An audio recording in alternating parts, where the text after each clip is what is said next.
Tapi repot sih Mas Hanif. Kalau kita bicara masalah pendidikan dan pandemi ini serius repot. Saya berada di lingkungan yang saya memang tahu benar bagaimana bagaimana seorang orang tua tidak paham tentang gadget itu ada.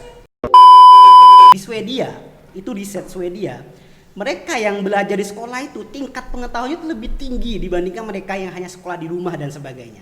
Kan masih ada homeschooling dan sebagainya. Sekolah itu penting, sebenarnya kan dikatakan tadi. Tapi kalau kawan saya ini kan memang dari kecil sudah gak punya orang tua. Iya sih. Gimana Anda ini? Iya sih. Apa alasan Anda Iya gimana? sih. Anda tidak punya pembenaran masalah orang tua. Ya, ini. tapi malah lebih bebas bagi saya. Ya enggak juga. Sosok ini lebih bebas. untuk Enggak punya orang tua sejak kecil ini. Kalau saya dak banget ya bahasanya ya. kalau saya pribadi lebih tertekan tidak ada orang tua. Iya. Artinya apa? Preview.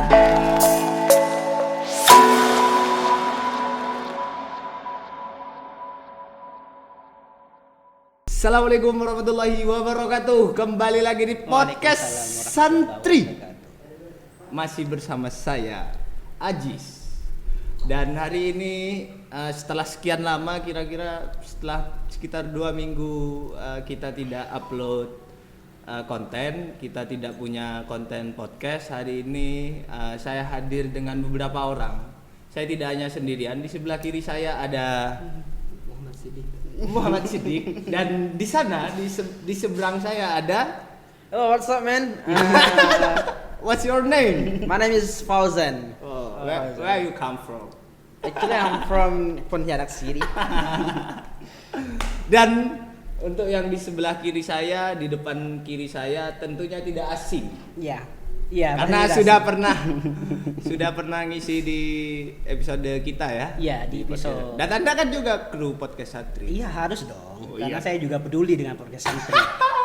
Jadi bagaimanapun walaupun saya sudah pernah hadir di sini ya, ketika memang dibutuhkan lagi ya saya hadir. Hadir lagi gitu. Siap. Jadi Anda dibutuhkan lagi begitu ya? Ya harus. Atau Anda memantaskan diri untuk dibutuhkan gitu. Salah satunya juga. Bisa. Bisa jadi begitu ya. Jadi teman-teman, sahabat santri, jadi kali ini karena ini episode yang berbeda dan kalau tidak salah 2 minggu ya kita kosong. Jadi ini semuanya yang di sini ini adalah kru podcast santri ya. Yang di depan saya ini sahabat Fauzan ini bagian apa mas?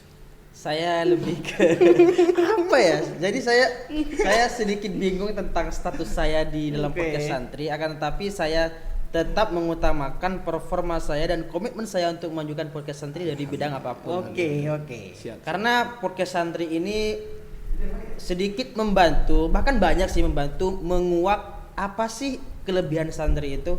Bagaimana sih santri itu bisa menyikapi situasi di luar pondok pesantren dan itu bisa terungkap di podcast santri. Dan itu tidak banyak loh orang yang tahu tentang hal Iya, itu. iya. Oke, Gitu siap. sih. Saya sepakat juga. Tiba-tiba sepakat? Iya, Gimana? maksudnya Gimana? sekalipun beliau Oh iya. Mas Fauzan ini juga termasuk kru podcast santri yang mana mungkin job desk-nya masih belum terlalu jelas. Betul. Tapi dengan keadaan dan dengan posisi yang telah diketahui, maksudnya memang kru ya kita harus bekerja atau melakukan sesuatu sebagaimana mestinya. Ya. Kalau Anda bagian apa Anda ini? Saya bagian sama tidak ada kejelasan, tapi kita bersama-sama membangun bagaimanapun caranya membangun podcast santri ini agar terus jalan seperti itu kan Mas Fauzan? Ya, saya dengar-dengar Anda kan juga tertarik ingin menjadi host gitu kan. Gimana? Ya itu tergantung keinginan para penonton dan para kru juga seperti itu. Kalau memang ada harapan yang seperti itu ya otomatis mau tidak mau Monggo saya gitu ya? monggo Gaskan. harus siap seperti itu. Gaskan dia. Oke, siap. Sementara di sebelah kiri saya ini juga Anda bagian apa? Anda bagian apa? Tak jelas. Sebenarnya kita ini dalam podcast santri ini dibentuk dengan apa ya? Bukan, saya juga nggak bisa mengatakan podcast santri ini dibentuk dengan ketidaksengajaan. Tentu ini betul rencana. Akan tapi dengan apa yang kita miliki tentang bagaimana memajukan podcast santri, kita bisa masih bingung gitu kan mau diapakan dan anggota-anggota podcast santri yang ada di dalamnya itu harus ngapain begitu kan? Karena Betul. kita memulainya dari nol banget dengan ya I could call Iya, this iya. one is podcast santri with low budget. Alright. Low budget, low skill, low SDM juga kan kita Iya. kompleks sekali memang di awal itu kan kita pendanaan nggak ada, yang punya skill editing juga minim. Iya begitu sih. Ya. Tapi apapun ke depannya saya berharap podcast santri ini cuma nggak segitu doang performanya. Saya yakin podcast santri ini ke depannya pasti akan lebih maju daripada sekarang karena kenapa? Wali murid atau orang tua siswa yang sekarang ini pada bingung loh. Di pandemi sekarang ini wali siswa bingung mau dikemanakan anak saya. Masa sih anak saya cuma sekolahnya pakai HP, pakai ini itu. Ada banyak waktu kosong yang tidak bisa dialokasikan oleh sang murid, oleh anaknya yang kurang manfaat gitu loh. Dan itu bisa manfaat banget kalau ada di pondok pesantren dan statusnya sebagai santri gitu. Betul. Jadi kalau kita di pandemi kayak gini terus kreatif kita terbatas, sekolah kita virtual semuanya kayak gitu kan. Palingan udah ngerjain tugas siswa main gitu kan. Jadi nggak ada pembinaan akhlakul karimah di situ oleh Luar biasa sekali. oleh tunggu saya belum selesai Iya, kan? iya, iya. Lanjutkan. Oleh orang yang berwenang di situ. Mungkin orang tuanya bisa mendidik akhlakul karimah, tapi saya yakin tidak tidak seintens di sekolah. Karena di sekolah itu saya acung jempol pada guru-guru itu ya. Karena di sekolah itu mereka itu berusaha mendidik siswanya, apalagi yang sekolah dasar itu satu guru satu kelas gitu kan. Betul. Jadi dia membentuk akhlakul karimah seorang murid itu memang sungguh-sungguh banget. Orang tua gimana? Sungguh-sungguh. Tapi kenapa saya mengatakan kurang performanya? Karena orang tua itu ada kesibukan loh gitu loh. Kalau orang tua laki-laki ya kerja dan sebagainya. Orang tua perempuan nggak sibuk aja di rumah Betul, dia. betul. Di rumah dia ada mau nyuci Ya, piring, yang bagian, ini itu segala macam. Pokoknya pendidikan akhlak itu kacau balau oleh pandemi ini dan sekolah virtual. Dah di situ dah. Ini menarik nih. Ya, Ini menarik. saya ingin kita bahas ini. Jadi ini kan keadaan yang memang sangat genting ya. Pandemi ini membuat sendi-sendi sosial kita, bahkan bukan hanya di Indonesia tetapi seluruh dunia ini berubah begitu. Dan secara virtual kadang kan kita tidak bisa sampai begitu. Nah, dalam situasi darurat nih kita masuk ke perspektif santri nih. Iya. Dalam situasi seperti ini, gimana hal yang ideal sekiranya begitu? Karena kan memang hal virtual, belajar virtual, kebanyakan tidak sampai begitu. Menariknya ya Mas Haji ya. Ya, apakah ini direncanakan? Karena kita nggak ada momentum untuk membahas ini kan. Iya betul sekali. tapi untungnya saya baru saja kemarin menulis sebuah artikel mengenai itu.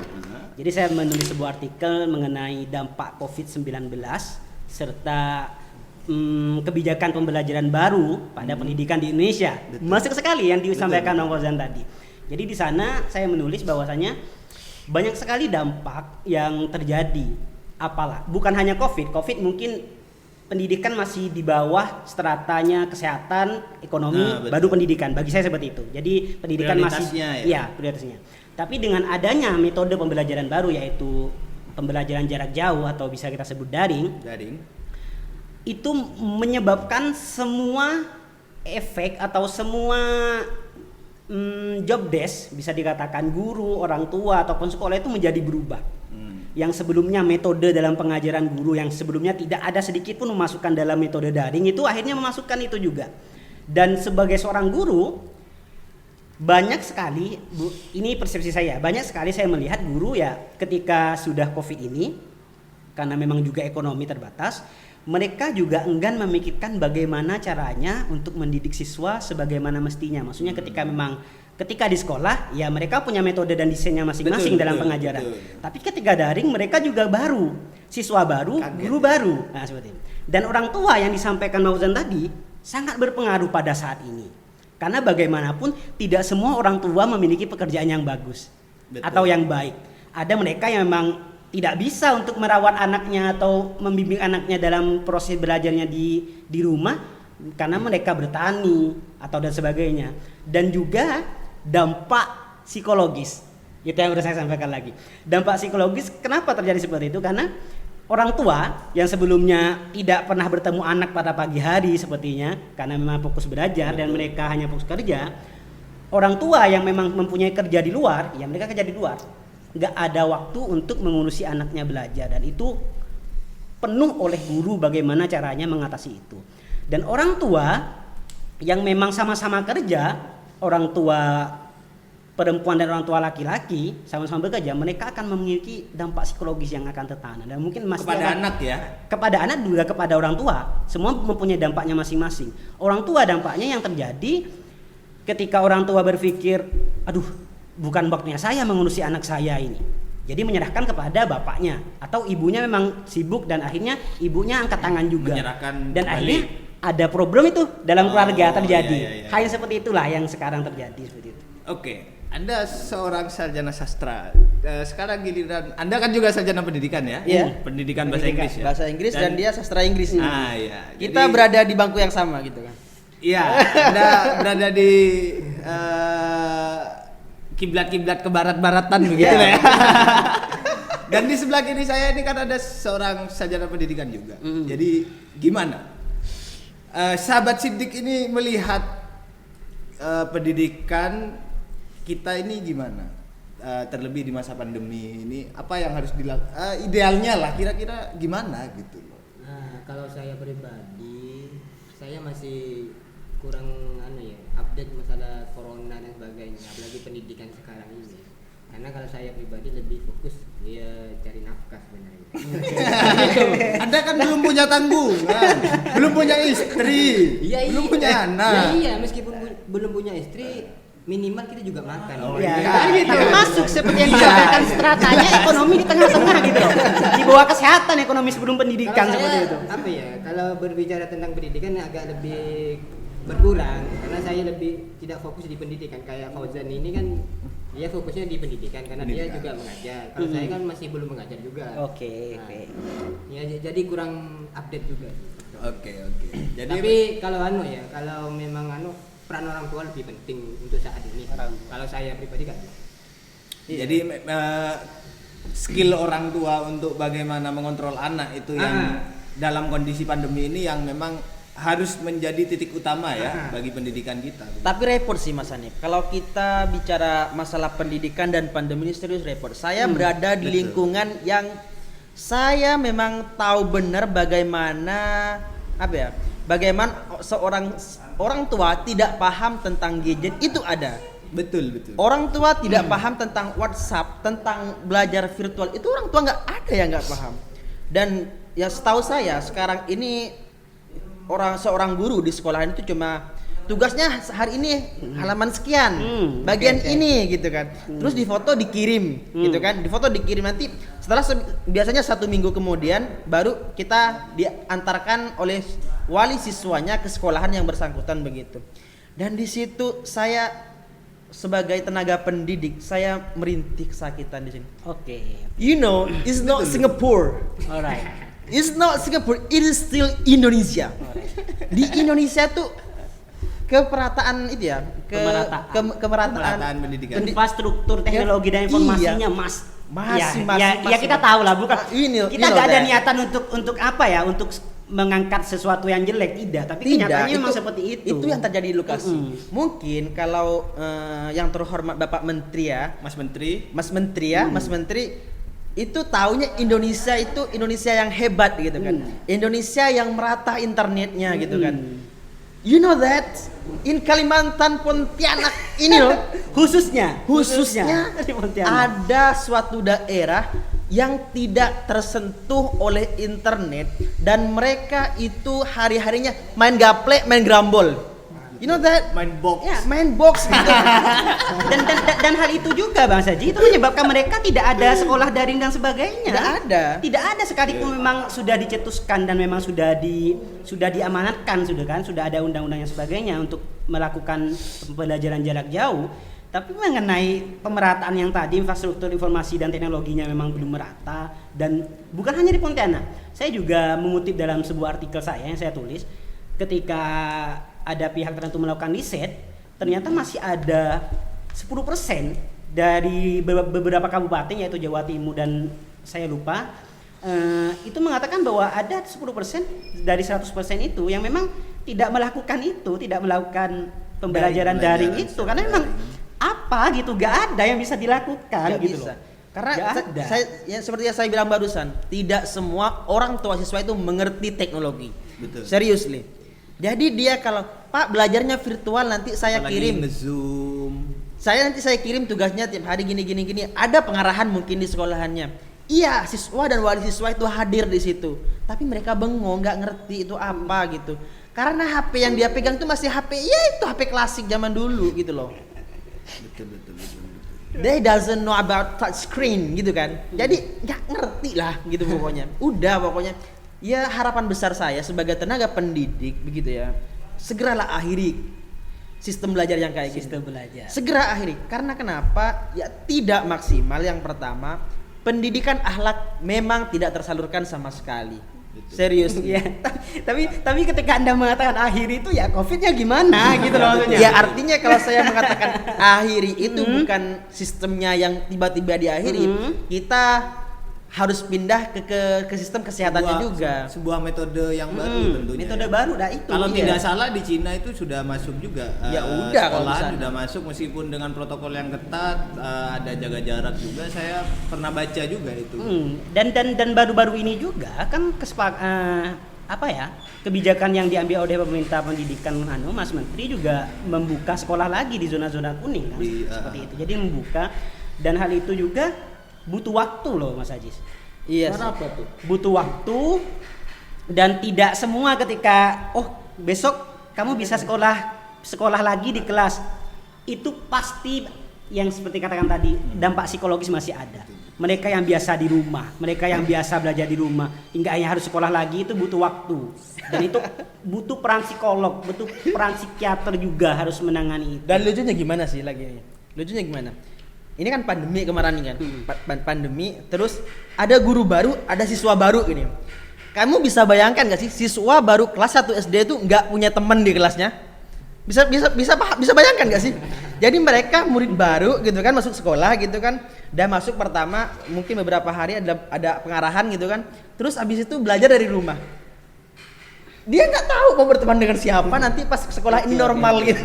Tapi tergantung juga. Kamu bisa bayangkan gak sih? Tergantung. Iya, kalau sekarang kan untungnya sekarang ini sekolah sistem zonasi gitu kan.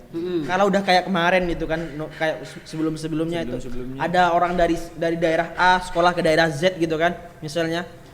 Itu bingung nanti itu, makanya saya pikir pendidikan akhlak sama sekali nggak tersalurkan. Juga pembinaan mental terhadap anak-anak itu kurang sih. Saya nggak bisa mengatakan nol, tapi kurang sih menurut saya. Karena komunikasi mereka dengan teman-teman lain tuh nggak ada. Mereka itu nggak bisa mendapatkan apa yang harusnya mereka dapatkan, kesenangan yang harusnya mereka dapatkan di kelas 1 SD gitu. Mereka bisa bertemu dengan teman baru, bercanda, berbagi pengalaman. Wow, saya main ini kemarin menang loh gitu kan. Dan itu nggak ada. Ini menarik ini Mas Ajis, ini Nggak menarik. ada di situ sekarang itu. Menariknya Bang Ojan kenapa? Bang Ojan ini kan pikiran kan ya? Iya. Sedangkan saya melalui riset nih, dan seperti yang Pak Ojan percis banget seperti Iya. apa saya tulis di artikel saya itu, bahwasanya memang sekolah itu tidak hanya sekolah, penting sekali sekolah itu. Di Swedia, itu riset Swedia, mereka yang belajar di sekolah itu tingkat pengetahuannya itu lebih tinggi dibandingkan mereka yang hanya sekolah di rumah dan sebagainya. Kan masih ada homeschooling dan sebagainya. Sekolah itu penting, sebenarnya kan dikatakan tadi. Tingkat sosial itu tidak bisa kita dapatkan ketika kita belajar di rumah. Kita butuh sosial dengan sesama teman, dan kita juga butuh sosial dengan guru. Karakter yang akan terbangun itu terbentuk di sana juga gitu loh. Sekolah yang baik, makanya tidak salah ketika ada sekolah mahal dan sekolah murah. Kita tidak menyalahkan kenapa sih mahal banget. Ya kita lihat dulu seperti apa gitu loh program yang dimiliki oleh sekolahnya, siswanya seperti apa, gurunya seperti apa. Itu berpengaruh semua gitu. Jadi jangan sampai orang tua bilang ketika sekolah mahal apa gunanya mau sama-sama sekolah. Beda, pasti beda seperti itu. Beda. Iya beda, memang fasilitas beda. Tetapi memang ketika pemerintah menerapkan sistem zonasi waktu itu, saya sangat setuju sehingga harus diprioritaskan kan itu memainkan persentase kan bahwa sekian persen orang dari daerah tersebut harus diterima kan kira-kira begitu ya. Singkatnya demikian. Saya sangat setuju karena kadang kan ya terlempar-lempar begitu loh karena hanya kurang dalam tanda kutip kurang pintar sehingga terlempar-lempar kemana-mana karena di sekolah di daerahnya sendiri tidak diterima begitu loh. Iya begitu sih. Ya. Dan ada juga salah satu berita mengatakan bahwa sekarang bukan saatnya sekolah itu mengeluarkan anak yang bermasalah. Itu harusnya sudah tidak ada lagi. Tidak ada lagi. Termasuk kemarin waktu demo itu kan ada ancaman mau apalagi hanya SKCK dengan itu sudah tidak ada. Harusnya sekolah itu punya Itu tanggung surat jawab sakti penuh gitu. Pak Polisi. Sebagai sekolah, sebagai pihak berwenang dalam sekolah ya harus punya tanggung jawab penuh kepada mereka atau murid-murid yang punya masalah gitu loh. Enggak Bukan masalah dikeluarkan. Tapi kalau khusus yang kasus kemarin ya, masalahnya adalah apakah seorang siswa itu nggak boleh demo? Menarik tuh. Menarik ya? Saya menarik. Kok bisa ya? Kok bisa sampai ada ancaman oleh polisi tidak akan dikeluarkan SKCK atau SKCK-nya keluar tapi ada catatan kriminal. Berpengaruh dan jadi catatannya jelek seperti itulah. Ada catatan buruknya atau bahkan sekolah mau ada ancaman dari beberapa sekolah yang saya baca itu kan mau dikeluarkan begitu loh. Tapi kalau kita bicaranya di sini, saya masih masih asik memegang ungkapan di sini masih Indonesia gitu. Serius, di sini masih Indonesia. Jadi penerapan peraturan dan ancaman untuk melahirkan ketakutan itu lebih banyak ancaman melahirkan ketakutan daripada pelaksanaannya itu. Oke. Itu Indonesia loh. Indonesia banget nggak menurut kalian itu? Jadi nanti kalau kalian ikut demo ini nanti SKCK-nya nggak keluar atau SKCK-nya ada keterangan ini. Emang itu di situ tahu siapa sekolahan mana yang demo, siapa namanya gitu kan? Yang ditangkap bro. Yang ditangkap kan? Berarti kan yang ditangkap nih. Tapi yang nggak ditangkap kan aman gitu. Ya aman. Iya. Untuk sementara. Jadi apa ya? Apa namanya ya? Itu cuma sama sih seperti sebelumnya. Membangun ketakutan terhadap masyarakat itu adalah jurusnya di sini loh. Jadi eksekusinya itu delay gitu loh. Eksekusinya delay. Iya. Jadi ya nggak cuma di Indonesia sih kayaknya saya melihat. Jadi membangun ketakutan itu suatu kekuatan. Salah satu cara yang mungkin dianggap efektif begitu ya. Mungkin dianggap efektif. Efektif untuk mereka-mereka yang tidak tahu, tapi kalau yang tahu nggak sama sekali. Iya. Makanya ini lebih kepada perspektif orang-orang sih ya tentang apakah memang ketakutan. Ya bahkan tidak hanya di sisi itu secara kita juga saya rasa kita itu dekat dengan ketakutan juga bahwa kita sholat itu lebih karena takut neraka. Padahal menurut saya bisa juga bahwa saya sholat karena saya ingin surga gitu. Karena yang terbayang tuh sudah keindahan, kenikmatan, pemberian Tuhan begitu, pemberian Allah. Menariknya lagi kalau kita bisa mengimbangi antara punishment dan rewardnya gitu loh. Kebanyakan kita kan fokus sama punishment terus, intinya ancaman dan sebagainya, rewardnya nggak ada. Ya bukan, saya tidak ingin lagi-lagi kan ya, bukan seolah-olah Indonesia seburuk ini, enggak, tapi memang kenyataannya reward yang ada itu sedikit dibandingkan punishment yang ada. Punishment itu lebih banyak dibandingkan rewardnya, hingga akhirnya memunculkan skema baru. Akhirnya ketika ada punishment seakan-akan udah biasa gitu tanpa ada sedikit ketakutan gitu. Akhirnya punishment itu atau ancaman itu dibuat seolah-olah ya udahlah, seakan-akan seperti itu gitu loh, tanpa ada yang ditakuti dan sebagainya. Jadi gini, gampangnya kita berlogika seperti ini. Bagi siswa yang mengizinkan bagi sekolahan yang mengizinkan siswanya demo atau membiarkan siswanya demo akan dikasih sanksi apa gitu kan. Tapi coba timbulkan peraturan bagi sekolah yang melarang siswanya demo akan mendapatkan hadiah ini gitu. Di mana yang lebih menarik gitu? Dibuatkan ya? Iya, di mana yang lebih menarik? Kira-kira dengan logika kita berpikir, di mana kira-kira yang akan dilaksanakan di situ? Jadi Kalau siswanya dibiarkan demo atau ada siswa dari sekolahan A, B, C demo akan mendapatkan punishment ini.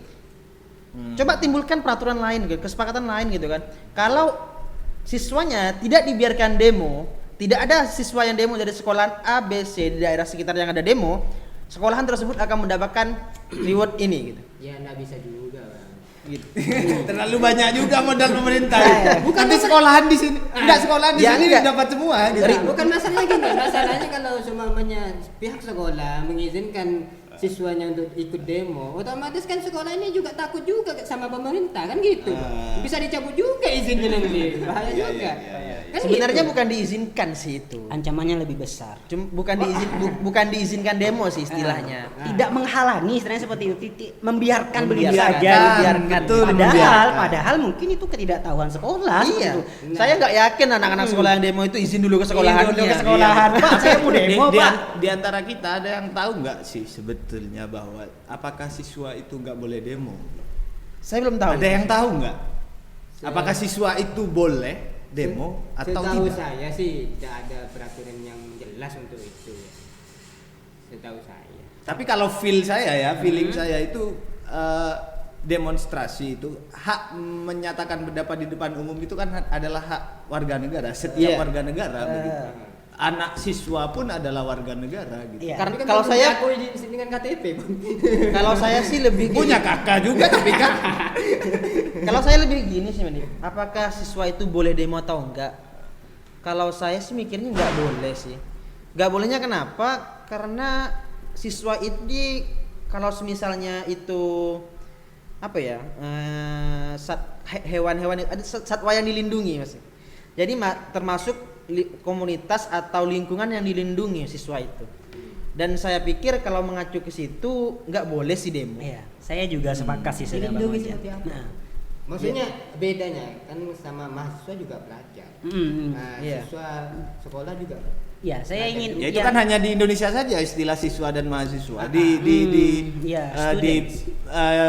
luar kan sama-sama students begitu kan. Tapi kalau melihat dari yang disebutkan sama Bang Fauzan tadi, menurut saya ya itu elok bagi saya ketika memang seorang siswa itu tidak diperbolehkan gitu. Tidak diperbolehkan dulu gitu, Iya. dulu untuk berdemo karena mereka masih membangun karakternya gitu Bang Ajis. Ya enggak. Karakter kita terbangun dari SD, SMP dan SMA. Ini Bung, kalau saya sih menurut pandangan saya, kenapa siswa ini ikut demo? Ya itu kan mereka juga merasa memiliki Iya, lagi-lagi itu masalah lain Bang Sidi maksudnya. Iya, dia tanpa memikirkan saya ini masih siswa. Kan seperti itu. Intinya saya warga Indonesia, saya berhak menyuarakan Oke. hak saya. Seperti Saya itu.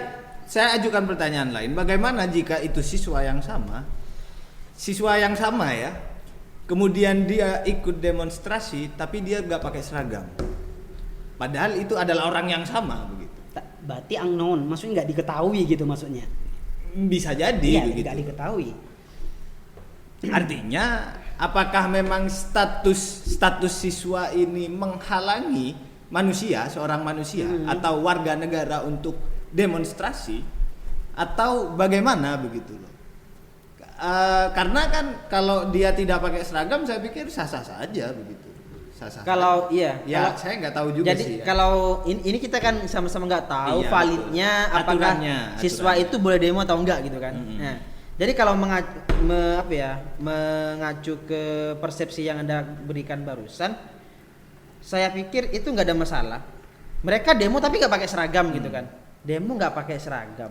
Tapi yang menunjukkan dia siswa itu seragamnya kan gitu kan. Seragamnya. Kalau saya lebih menarik begini.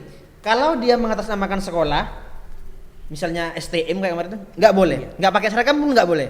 Karena ada nama sekolahnya di situ. Karena dia mengakui bahwasannya dia masih seorang siswa.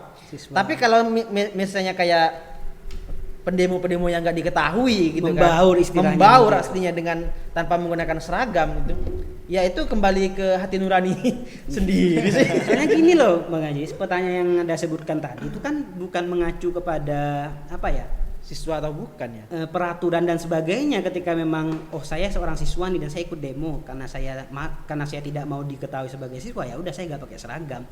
Itu kan kontradiksi jadinya gitu loh. Iya. Kita tadi membahas sebuah perspektif yang mengatakan bahwa siswa tidak diperbolehkan untuk ikut demo, dan itu yang Tapi kan menyampaikan itu tidak pihak-pihak tertentu, merubah. pihak pemerintah. Itu kan tidak merubah, meskipun oke lah. Bisa dibilang bahwa saya siswa ya. Saya siswa kan kita tidak bisa membenarkan pendapat di luar sana yang mengatakan semua larangan itu boleh selama tidak diketahui. Itu kan nggak benar. Kita kan kadang di jalan karena tidak ada polisi menganggap bahwa tidak pakai helm boleh karena selama nggak ketahuan polisi begitu. Bagi orang-orang tertentu kan. Nah itu kan sama berlaku pada siswa yang dia tidak pakai seragam karena tidak ingin ketahuan bahwa dia siswa gitu. Berarti- itu kan hanya menipu saja dan bisa diselidiki gitu loh. Berarti nggak, kalau begitu nggak boleh sih. Siswa nggak boleh. itu masuk pelanggaran, kalau memang nggak Iya. dibolehkan ya masuk Ya kalau pelanggaran. mau seumpama tidak mau. diperbolehkan ya memang nggak boleh gitu Nggak kan. boleh. Meskipun tanpa ada seragam maupun meski- memakai maupun tidak gitu maupun kan. maupun tidak. Karena tadi itu ya, mereka masih dalam karakternya masih terbangun iya, gitu, Bang, dalam ya. proses membangun karakter, dan mereka itu masih bisa dianggap kumpulan orang-orang yang masih dilindungi gitu loh. Karena di situ nggak membangun karakter. Dan kita kan semuanya pernah mahasiswa baru kan. Betul. Semuanya pernah mahasiswa baru yang di sini. Dan di situ kalau kita bisa mengingat ya, ketika kita mahasiswa baru itu di situ kita mengenal agent of change gitu kan. Iya, betul. Ya, agent of change itu baru kita tahu setelah jadi mahasiswa gitu kan. Mahasiswa. Agent of change untuk apa? Ya untuk segala hal gitu kan. Iya. Sebagai agen perubahan. Jadi kan. artinya mereka yang siswa bukan agent of change. Mereka diusulkan untuk belajar. Untuk belajar doang. Belajar Dia dan belajar object of terus. change. Enggak juga, enggak juga. Ah, bisa jadi ya. Kalau mahasiswanya adalah agent of change, berarti siswa bisa jadi Object of change. change. Ya, Masuk sih. Bisa jadi kan? Ya karena mereka proses membentuk itu sih. Dan Makanya kan kadang mahasiswa KKN-nya ke sekolahan juga, ada yang ke kampung kan begitu. Mungkin itu adalah realisasi dari agenda agen of change itu tadi kan? salah satunya salah satunya. Ya, menarik membahas tentang ini, tetapi buat teman-teman yang tahu pastinya aturan apakah siswa boleh demonstrasi atau tidak, bisa komen lah di bawah sehingga kita tahu gitu loh. Biar kita tidak berasumsi, bisa jadi saya salah, bisa jadi sahabat Fauzan salah, bisa jadi dia salah, Anda yang benar. Anda yang benar, netizen kan selalu benar Tapi gitu. kenyataan dalam hal itu mesti tetap ada dua sisi terus gitu Bang. Betul, Kita nggak Iya. bisa menetap Betul. dalam satu sisi ketika memang kita tidak membolehkan, ya kita tidak harus membenci mereka yang membolehkan juga. Betul, Seperti betul. mereka yang membolehkan mungkin ya yang alasan yang Anda sebutkan, mereka masih warga negara seperti itu. Betul, betul. Sedangkan kita yang tidak membolehkan, mereka masih siswa gitu loh. Mereka masih butuh untuk memiliki backup dan dibimbing masih seperti itu, bukan Yes. langsung turun ke jalan dan sebagainya seperti itu. Tapi kalau ini agak liar ya. Kalau seumpama peraturan demo itu ditentukan oleh status dia siswa tidak boleh, kemudian mahasiswa boleh. Bagaimana orang-orang yang tidak pernah jadi siswa dan tidak pernah jadi mahasiswa? Buruh gitu maksudnya. Bisa jadi buruh, bisa jadi orang-orang terdekat kita begitu. Mereka tidak pernah melewati fase itu, tapi kan mereka boleh. Atau demonstrasi itu dibatasi oleh usia, bisa jadi kan? Ya, Tapi dibatasi. nggak ada kan ya? Saya nggak tahu, Nggak, saya iya, nggak tahu. saya nggak Tapi mungkin bisa jadi dibatasi oleh status. Kalau memang ini dibatasi ya, demonstrasi dibatasi, bisa jadi ini dibatasi oleh status atau usia. Bahwa usia sekian dilarang, usia sekian boleh. Gitu. Itu sih yang perlu diketahui. Bisa lagi. jadi ya. Ya makanya teman-teman yang tahu bisa komen lah, kasih tahu kita tentang aturan tersebut. Ya, tapi karena salah satu pembelaan kenapa ada orang-orang yang mengatakan untuk diperbolehkan, karena mereka juga merasakan bahwa orang tuanya adalah seorang buruh dan mereka butuh untuk dilindungi juga, dan ada gerakan yang seperti yang dikatakan Bang Sidik tadi kan. Mereka juga merasakan juga dampak yang ada hingga akhirnya mau tidak mau ya ayo gitu loh. Ingin jadi ikut andil dalam membela itu juga seperti itu. Oke. Sangat menarik sekali pembahasan kita. By the way, Boleh tuh nanti dicarikan pemateri yang bagus tuh. narasumber Mengenai apa? Mengenai apa? ini masalah demo dan Mereka yang bergerak dalam sistematis demo seperti Kayaknya itu. teman-teman kita ada kan yang alumni hukum gitu kan yang SH. Ada. Boleh kita itu yang SH itu kita kumpulkan ke sini gitu kan. Karena kita tahu di sini nih kita bukan kumpulnya orang-orang yang ya maaf kata bukan orang-orang yang kurang berpendidikan. Tapi kita lebih ke orang-orang yang berpendidikan tapi tidak tahu mau diapakan pendidikan itu. Dan kita juga berhati-hati dalam menggunakannya Iya, seperti begitu. Kita ini orang-orang berpendidikan yang tidak tahu untuk apa pendidikan yang kita miliki ini gitu loh. Gitu loh. Kadang ada yang ini saya langsung ingat nih seseorang di circle kita Iya. dia jurusan jurnalis tetapi pekerjaannya dia berkecimpung di penjualan apa itu? Kamu tahu kan? Rokok ya? You know that, ya. Iya kan? Berkecimpung dalam rokok, kayaknya saya tahu itu orangnya. Iya. Terus ada juga sambal-sambal gitu kalau nggak salah ya. Apa ya? Iya, sambal bahan pokok untuk membuat sayur begitu biasanya itu. tapi jurusan tidak penting sih aslinya. Serius Enggak, iya. tapi begini menurut saya. Maksudnya kalau kita ini kan masalah lowongan. Betul. Masalah Oh iya, betul. Lowongan kerja. Jika semuanya lowongan kerja jurusan kita semuanya itu agak terbatas. Kenapa harus kita ngotot di situ kan gitu? Yang penting kita cari jalan lain. Oke lah. Itu yang saya maksud Tapi kita ujungnya pasti dia akan kembali di jalur. nggak tentu sih, Atau bisa pasti. jadi ujungnya Nggak dia pasti. sudah kehilangan semua pendidikan yang dia pelajari Enggak, gitu. saya yakin Nggak itu pasti banget itu. Enggak, enggak pasti ada keinginan untuk kembali. Saya saja meskipun Pendidikan saya, ya? Pendidikan. Saya juga dulu pernah ngajar. Cuman ya ada kendala sedikit sehingga saya berhenti untuk mengajar. Cuman untuk saat ini sama 2 tahun ya, 2 tahun saya tidak mengajar. Ada di benak saya untuk kembali lagi untuk mengajar. Oke, para sekolahan yang membutuhkan tenaga pengajar Nah, kemarin sudah ada lah. Itu untuk daerah Pontianak dan sekitarnya bisa menghubungi kami. menghubungi podcast santri. Podcast santri. Jadi beliau ini SPDI ya, SPD ya, SPD. saya juga Bahasa sastra Indonesia. juga. Jadi di Pendidikan sini bahasa dan kita sastra. ini ada di lingkungan orang-orang yang berpendidikan yang nasibnya kurang beruntung aja gitu loh. Karena lagi-lagi seperti ini. Kurang orang dalam sih kayaknya.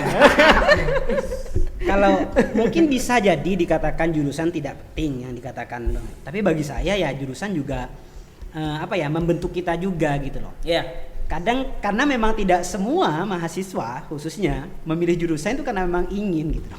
Ada yang memang karena kecelakaan dalam arti ya diterimanya ini ya gimana lagi gitu loh. Sedangkan waktunya sudah tidak ada lagi untuk mengulang setahun depan terlalu panjang hingga akhirnya memutuskan ya udahlah gini loh. Kadang manusia itu cepat mengambil keputusan bahwa itu adalah sebuah takdir. Itu menurut saya ada sebuah kesalahan yang besar bagi saya. Iya. Jadi terlalu cepat takdir saya di sini kayaknya dia. Tapi kenyataannya ketika dijalani ya dia ribet sendiri gitu loh. Betul. Dan hingga akhirnya cita-cita yang mungkin punya cita-cita gitu kan ya. Cita-cita yang dibangun dari awal enggaknya terkikis hilang begitu saja gitu loh. Oh saya jurusan pendidikan nih, guru-guru. Dia mikir guru-guru. Apakah saya pantas? Apakah pendidikan saya, keilmuan saya pantas untuk dibagikan sebagai seorang guru? Hingga akhirnya mencari pekerjaan lain gitu loh. Dan itu faktor lain lagi di sisi salah mengambil jurusan. Satu sisi karena memang faktor ekonomi yang membutuhkan untuk beralih fungsi gitu loh. Berarti ada 2 kemungkinan ya. Kemungkinan pertama dia salah jurusan, yang kemungkinan kedua jurusan keahli atau jurusan yang dia masuk di jurusan yang dia inginkan. Tetapi kemudian dia tidak mendapatkan peluang di situ sehingga dia berpindah haluan begitu ya. Seperti sahabat kita yang tadi kita bicarakan itu kan. Dari seorang jurnalis harusnya meliput berita dan menulis sesuatu Atau tidak membuat konsep media. Kan tidak harus jurnalis, tidak harus selalu Jadi wartawan. kan. Membuat konsep media. Jadi bahwa menariknya gini, kalau kita ini kan di sini Anda pendidikan juga ya?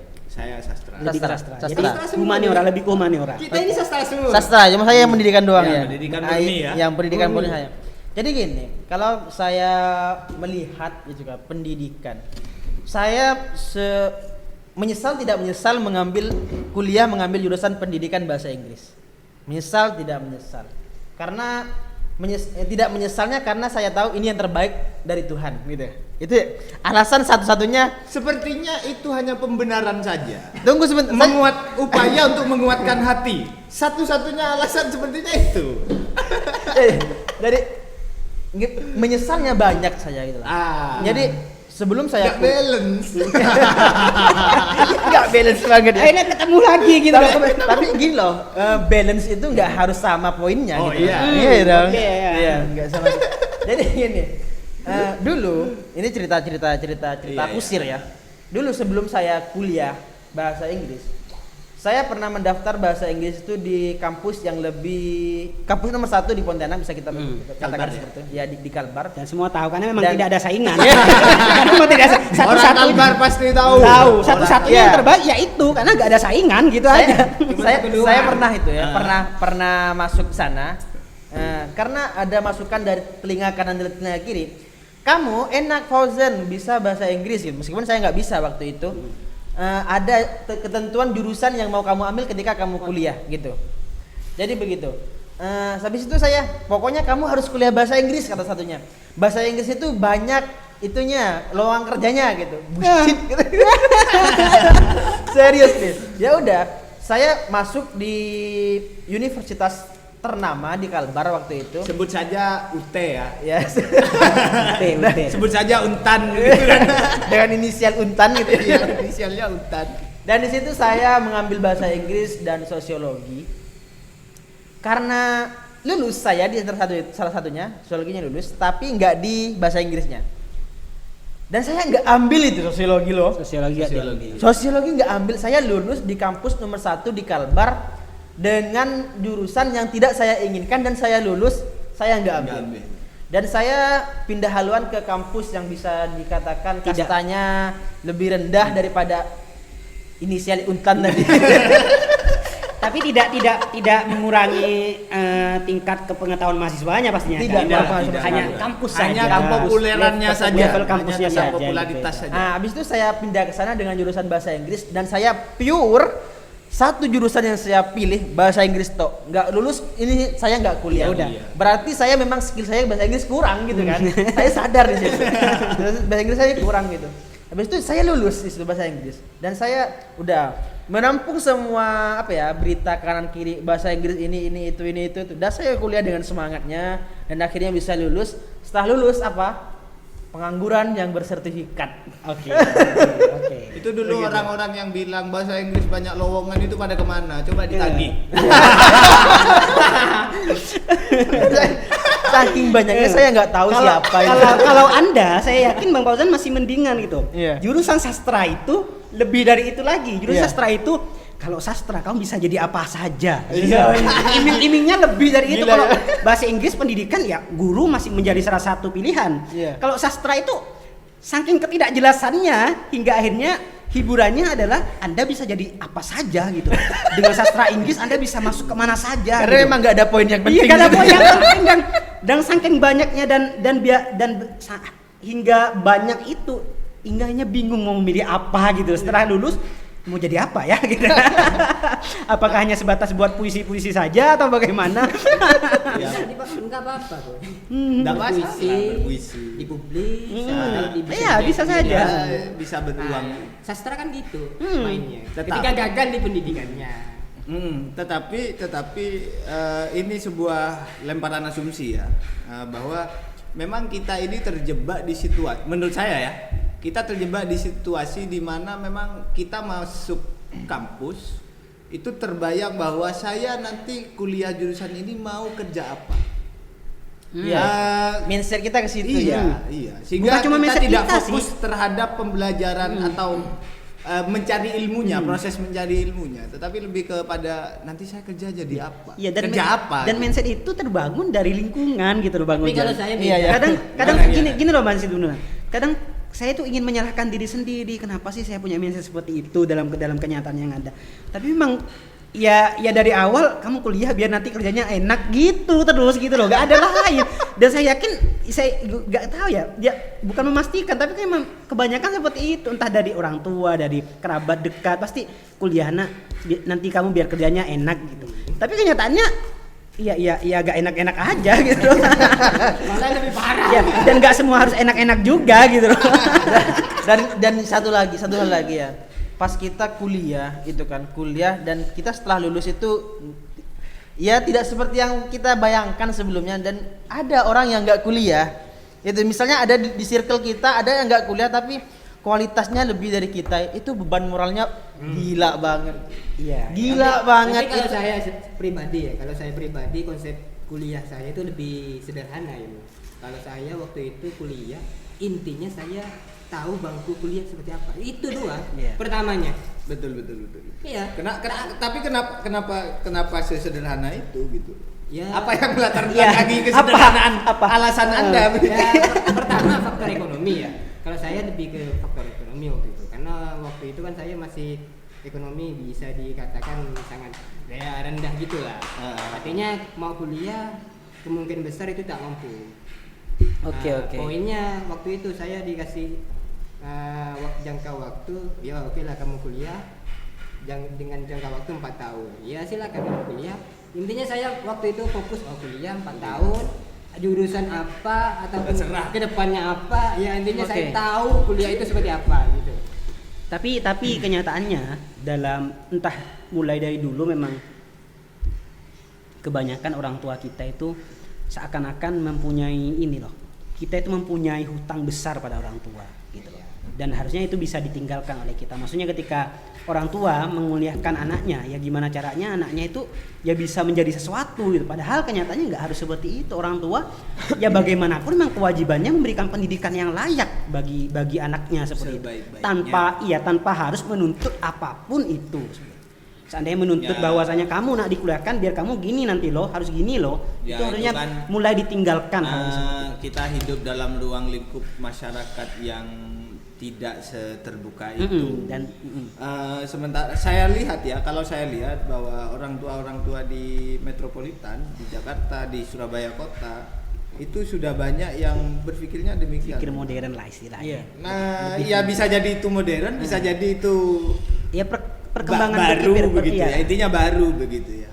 Tetapi saya pikir sah-sah saja selama kita masih makan dari uang orang tua, kemudian orang tua nuntut kita, itu masih wajar-wajar saja sih. Kecuali kalau mungkin kita sudah bisa hidup mandiri, sudah bisa berkarir sendiri, sudah tidak minta sama orang tua, kita boleh mengikuti keinginan kita sendiri.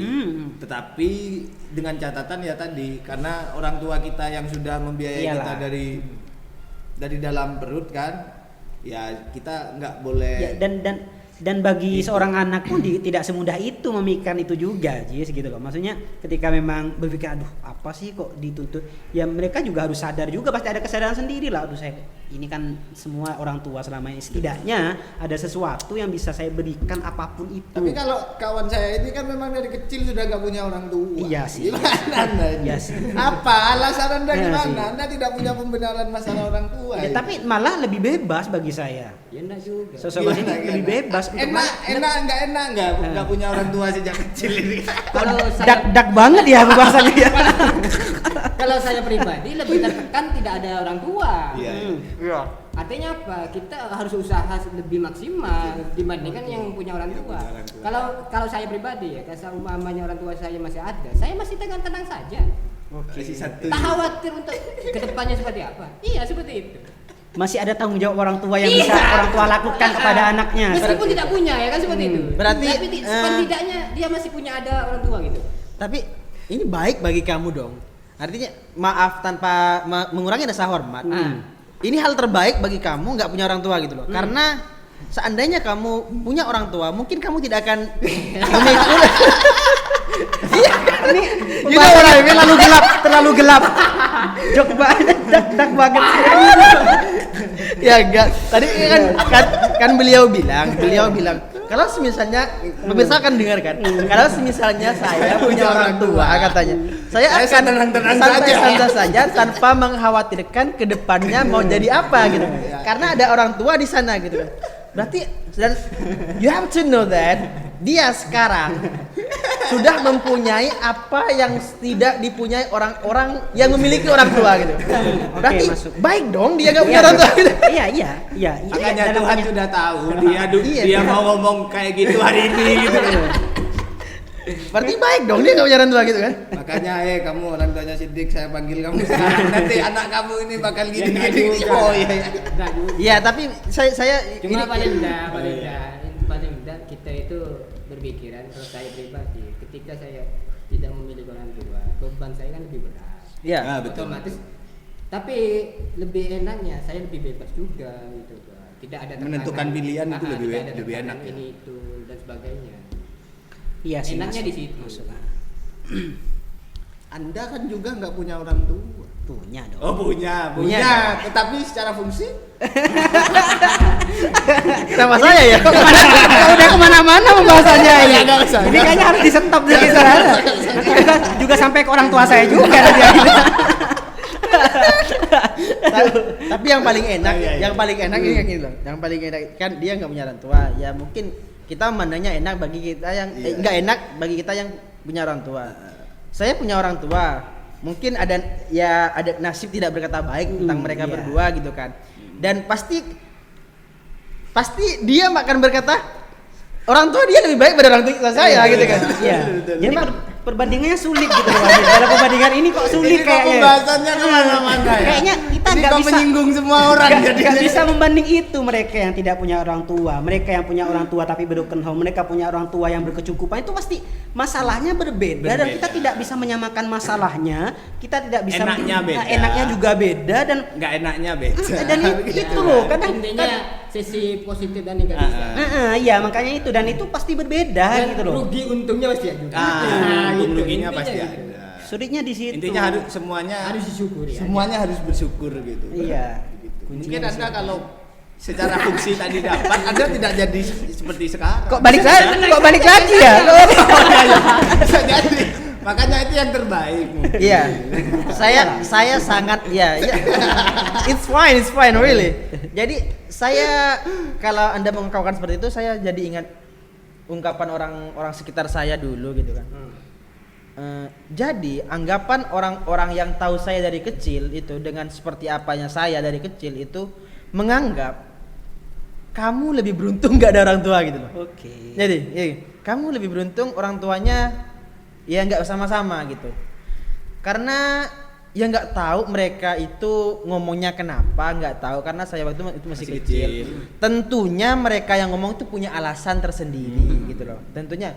Dan itu yang pertama. Yang kedua, setelah itu datang lagi setelah dengan siapa saya tinggal tanpa orang tua. Jadi saya tinggal itu dengan nenek saya gitu kan, dari mama gitu. Ada kata-kata lagi, kamu beruntung tinggal neneknya dan dari mama. Kalau tos misalnya kamu tinggal, kamu nggak akan jadi Fauzan yang sekarang. Oke, ya. Apaan sih gitu? Tetapi Iya. saya pikir itu memang Dan saya tahu. budaya circle kita saja. Iya, budaya selalu circle untung. kita. Orang mati saja untung loh kepalanya nggak pecah waktu mati tabrakan Mama. Kita Yes. kan punya sosial kita tuh punya kebiasaan untuk selalu bersyukur dalam kondisi. Tapi keluar dari semua itu saya tahu ketika saya sudah berada sekarang dengan keadaan yang sekarang gitu kan.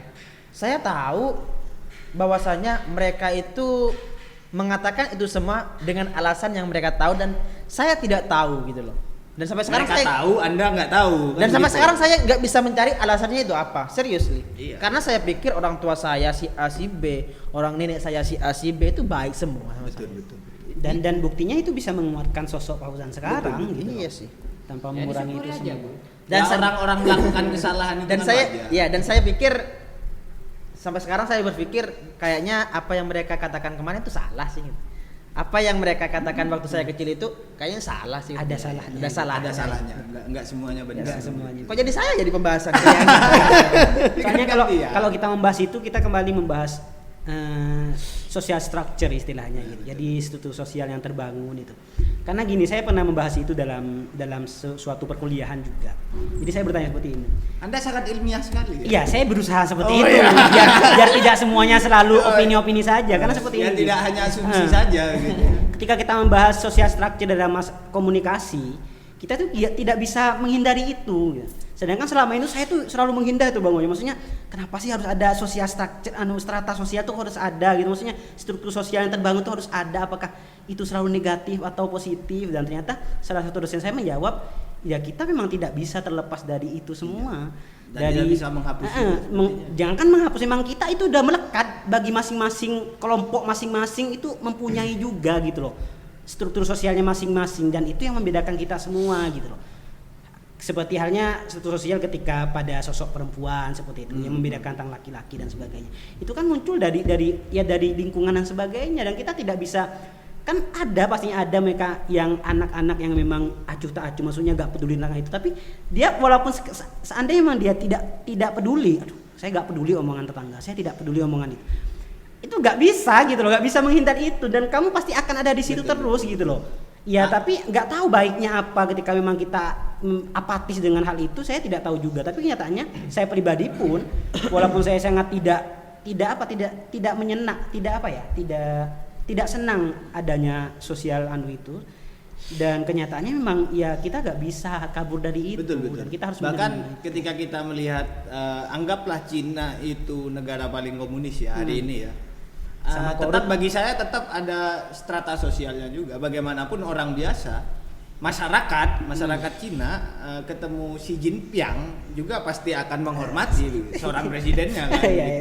Nggak bisa dibilang bahwa presiden sama masyarakat, karena konsep komunis itu kan sama rata. Sama rata. Kira-kira sederhananya dalam hal ekonomi dan sebagainya. Tetapi nggak bisa, secara sosial tetap ada struktur-struktur yang dibangun oleh kebiasaan itu, atau oleh sebuah undang-undang, karena kan presiden itu jabatan tertinggi atau ya demikian lah, ada definisinya begitu loh, sehingga nggak bisa ya, sekiranya memang kita nggak bisa menghindari itu ya, dan itu pasti akan ada manusia. Iya, bisa dipisahkan dari sosial. Betul. Kok kita ngomongnya ngelantur ya? Ya, itu ngelantur. Iya sih. Kita sudah 55 menit ternyata. Oh my god. Melihat. Lumayan.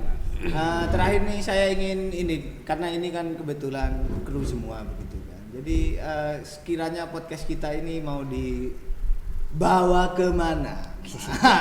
Padahal masih baru udah mau dibawa kemana gitu. Enggak, karena begini.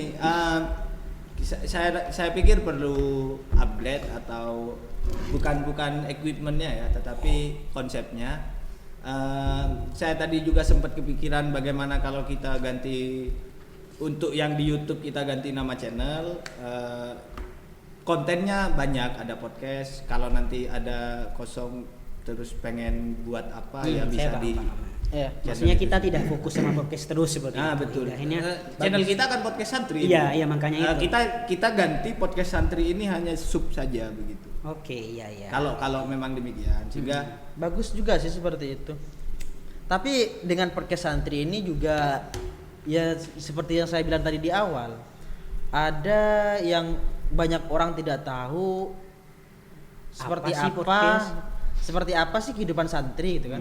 Jadi kalau saya lihat video-video dari kemarin punya teman-teman kan, di situ kan banyak menceritakan bahwasanya santri itu diproses dengan sedemikian rupa, dengan sedisiplin mungkin gitu kan, dan tanpa menyimpangkan, tanpa mengucilkan teknologi yang ada sekarang gitu loh. Itu santri. Jadi artinya masih banyak yang nggak tahu anaknya kalau jadi santri itu mapan nggak sih, asik nggak sih, bagus nggak sih gitu loh. Jadi ada bagusnya juga sih, tapi kalau kalian mau ganti nama channelnya, podcast santri dengan subnya bagus. Akan tapi toh semisalnya nanti kita bicara rating dulu meskipun kita masih baru. Kalau ratingnya itu lebih menarik di hal-hal yang bukan lain, podcast gitu kan, saya berharap besar podcastnya jangan ditinggalkan. Oh betul.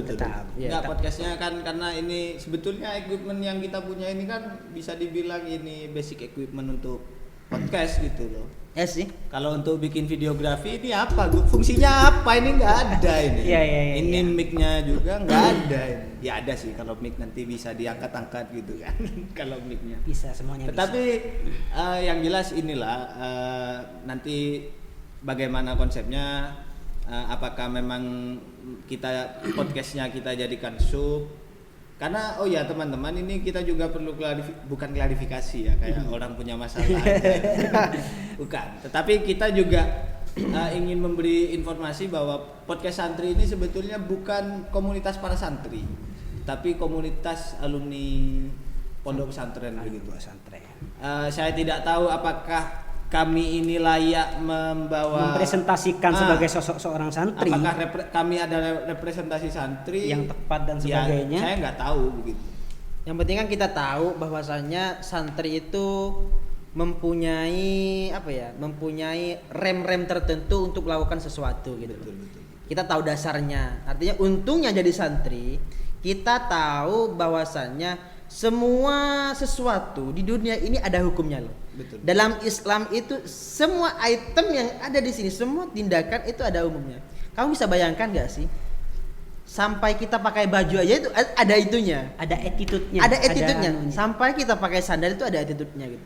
Dan itu nggak akan diketahui oleh mereka-mereka yang bukan santri, yang belum mondok dan sebagainya, Iya. tidak punya pengalaman mondok. Dan mungkin mereka itu menganggap hal kecil, hal yang memang ya apaan sih diperhatiin gitu, nggak penting juga gitu kan, iya. mungkin kayak gitu.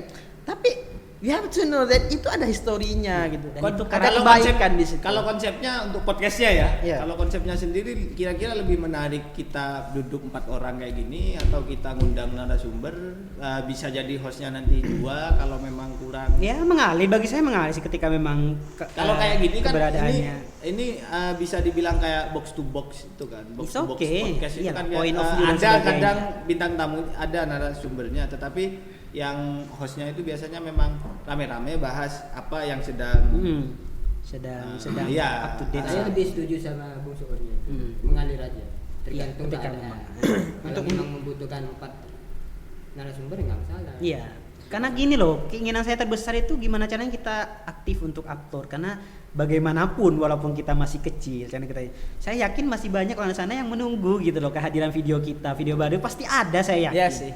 Setelah siapapun segelintir entah berapa orang pasti ada. Aduh kapan ya upload ke santri ini. Apalagi Anda ini sudah punya fans loh. Wis. Kayaknya sudah punya fans. Iya, ada yang suka nonton video waktu podcast sama Mas Surut ini. Ketawa-ketawa sendiri Ya. gitu ya. Ini masukan lagi ya, masukan untuk podcast santri kita ini. Jadi saya ini masukan doang sih, diterima atau enggaknya ini kesepakatan bersama sih. Positioningnya kayaknya harus dirubah gitu. Kalau saya pikir tuh positioningnya yang bagus dengan alat seadanya kita sekarang, equipment masih sedikit kayak gini, kayaknya lebih bagus kayak acaranya Najwa Shihab sih kayaknya. Deretan itunya apa namanya, pengambilan gambarnya. Pengambilan gambarnya Iya. jadi kayak kanan. Iya gitu gini, ya. maksud Kita saya gini duduk gitu. Gini gitu ya. Nah gitu. Nggak gini-gini amat gitu loh. Nah. Agak melengkung aja gitu. Nah, iya. Jadi kan posisi kamera itu kan bisa dikondisikan gimana, dan itu kayaknya lebih worth Iya it sih. Itu juga menjadi bayangan saya juga seperti Ya, itu.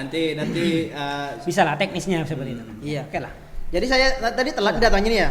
Saya telat. Saya memikirkan itu udah sejak lama sih, udah 5 hari itu sebelumnya. Ketika kalian udah nggak upload itu kan saya berpikir kayaknya episode selanjutnya saya akan masukin saran itu gitu. Saya khawatir juga ketika gak upload gitu loh.